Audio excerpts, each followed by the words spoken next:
เข้าห้องน้ำหาเที่ยแล้วยาดี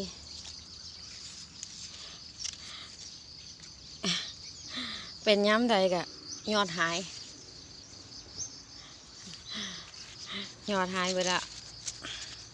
ยอดหายเก็บไปพอเล็กกินพอเล็กท้องเสียบาง2 มื้อกินบักม่วงข้าวนี้แม่แววกินอย่าลืมล้างเด้อแต่อันนี้ฝนมันพึ่งตกใส่มันล้างเรียบร้อยเบิ่งก่อนมีเพียมีหยังบ่เอาไปล้างก่อนแล้วก็กิน3 ยอดรับรองว่าบ่เจ็บท้องบ่ท้องเสียกินเลยกินทั้งน้ำก็ได้กินแต่น้ำก็ได้กินทั้งหมดก็ได้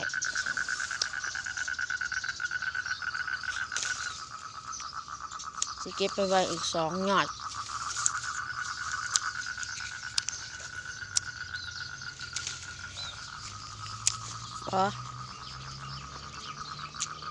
ยาแก้ท้องเสีย